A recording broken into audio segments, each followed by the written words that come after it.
Bismillahirrahmanirrahim. Dear spectators, Assalamu alaikum. I am Usman Ali, Assistant Professor of Chemistry, and today we are going to discuss the measurement of charge of electron by Millikan eyedrop method. But if you have not subscribed my channel, please subscribe my channel. Press bell icon so that you can get whole of my videos live on YouTube. Coming towards our article, measurement of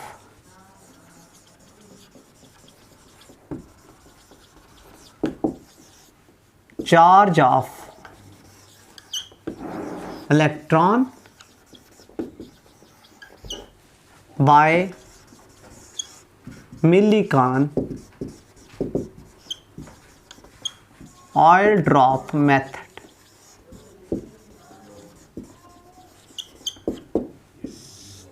मिलीकान oil drop method, ये basically charge कैसे मालूम किया गया, ये 1909 के अंदर मिलीकान एक scientist था, उसने ऑयल ड्रॉप मेथड के ज़रिए चार्ज ऑफ कैथोड रेस और चार्ज ऑफ इलेक्ट्रॉन को डिस्कवर किया। तो किस तरह से डिस्कवर किया, उसने एक इंसुलेटेड बॉक्स बनाया, वुडन बॉक्स, इंसुलेटेड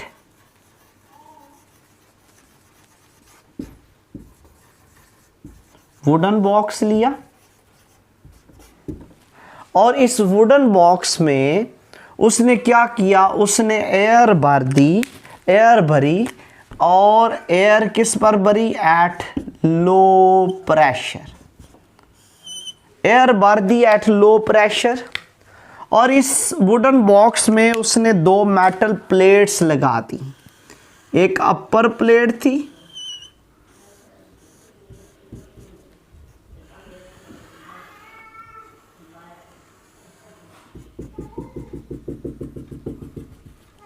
और एक लोअर प्लेट थी।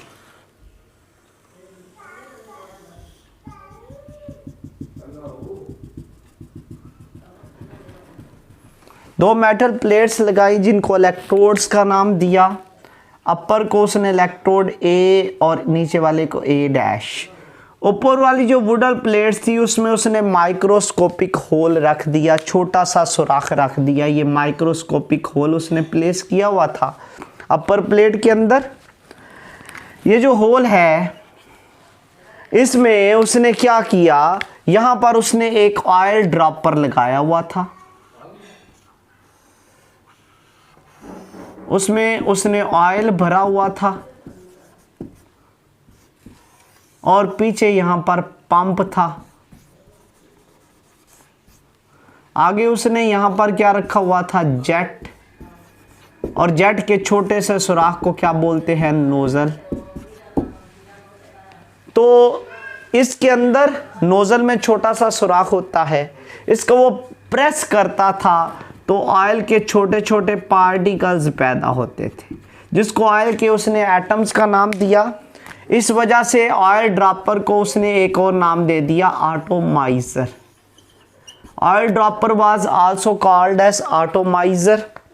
प्रेस करता था, ऑयल के छोटे छोटे पार्टिकल्स जनरेट हो जाते थे। फिर उसने क्या किया, उसने ये जो दो मेटल प्लेट्स थी इनके दरमियान वाला जो एरिया है ये रोशन किया हुआ था, इल्यूमिनेट किया हुआ था, किसके ज़रिए, आर्क लैंप के ज़रिए, ऑब्जर्व करने के लिए। यहाँ पर वो लगा के बैठा हुआ था माइक्रोस्कोप, क्या नोट करने के लिए, स्पीड को मालूम करने के लिए माइक्रोस्कोप।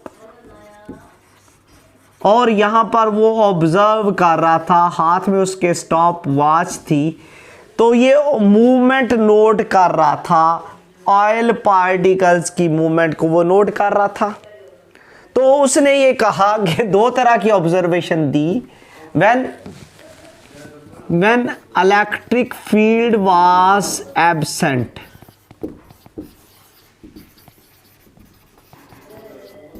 अगर इलेक्ट्रिक फील्ड नहीं होगा तो फिर क्या हुआ, उसने देखा कि ऑयल पार्टिकल्स जो हैं ये मूव करते हैं, ये गिरते हैं, जो ऑयल पार्टिकल इस होल के सामने आ जाता है वो नीचे गिर जाता है।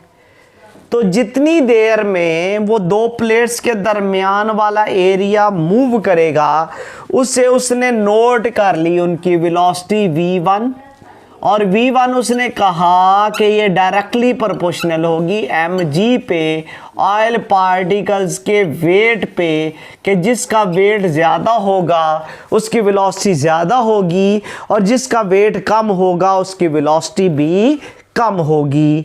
फिर उसने क्या किया, उसने एटॉमाइजर को रोक दिया और क्या किया, when plates was charged, when plates was charged, जब प्लेट्स के ऊपर उसने चार्ज प्लेस कर दिया तो उसने ये किया कि एटॉमाइजर को रोका, प्लेट्स को चार्ज अप कर दिया। चार्ज अप किया तो अपर प्लेट पर वो पॉजिटिव चार्ज ले आया, पॉजिटिव इलेक्ट्रोड के साथ जोड़ दिया,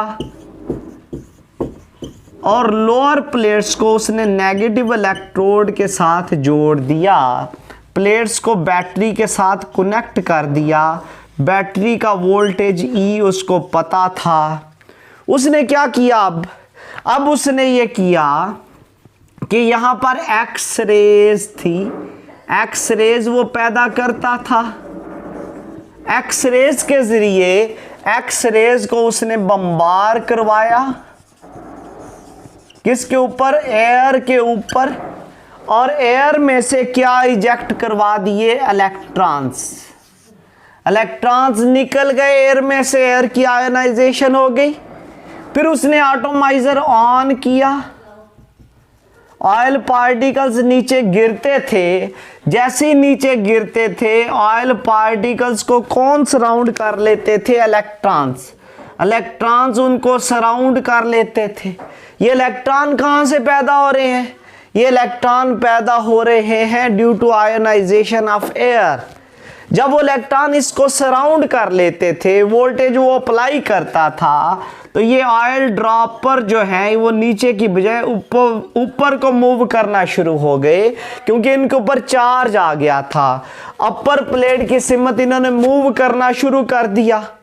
तो जितनी देर में ये अपवर्ड जाते थे तो उसने वेलोसिटी नोट कर ली v2, अपवर्ड वेलोसिटी वो डायरेक्टली प्रोपोर्शनल होगी। अपर फोर्स कौन सी है, अपर फोर्स है बैटरी की पावर और charge on oil particle, charge on oil particle. लेकिन वेट किधर को एक्ट कर रहा है, नीचे को, तो वेट उसमें से क्या करना पड़ेगा, माइनस करना पड़ेगा, क्योंकि वेट डाउनवर्ड एक्ट करता है।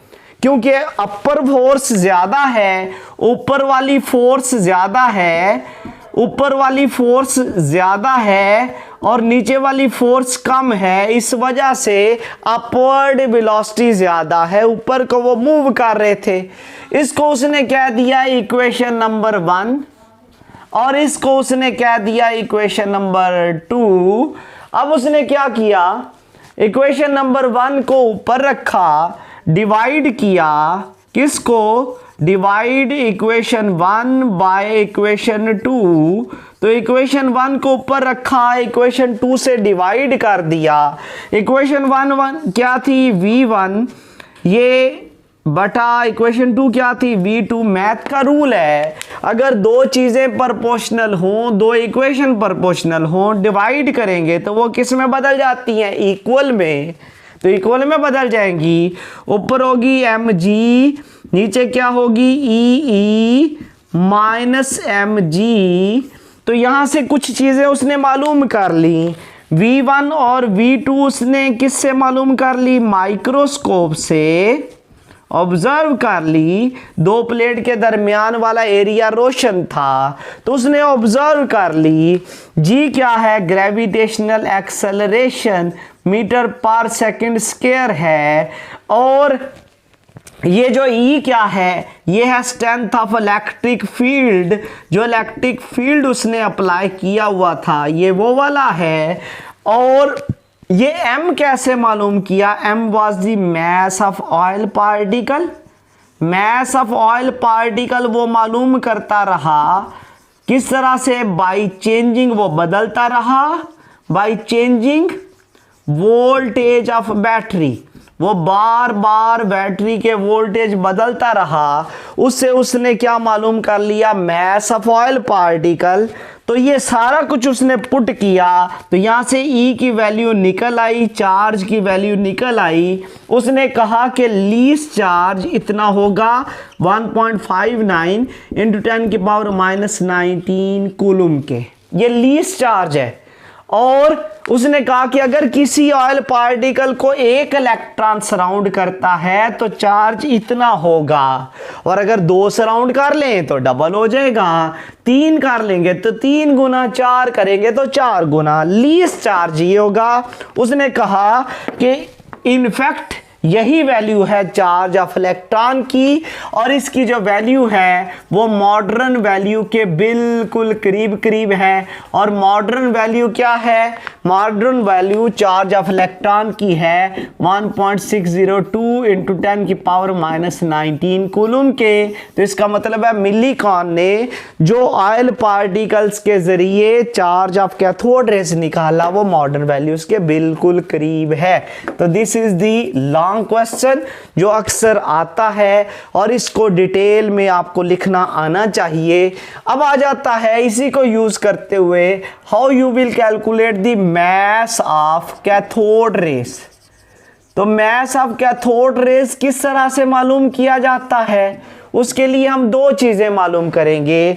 जे थॉमसन की charge to mass ratio 1.7588 into 10⁻11 coulomb पर केजी, और चार्ज ऑफ इलेक्ट्रॉन मिलीकॉन के मुताबिक ये किसने निकाला था, जे थॉमसन ने, और ये किसने निकाला था, ये निकाला था मिलीकॉन ने, और ये था 1.602 इंटू 10⁻⁻19 कूलम के।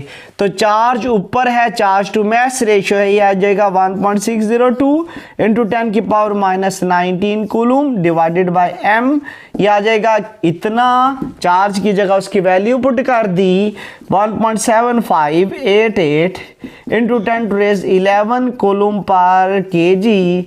अगर हमने मैस मालूम करना हो तो मैस बराबर होगा, मैं उधर चला जाए ये इधर आ जाएगा, ये हो जाएगा 1.602 इंटू 10⁻⁻19 कूलम डिवाइडेड बाय क्या होगा 1.7588 इंटू 10⁻11 कूलम पर केजी।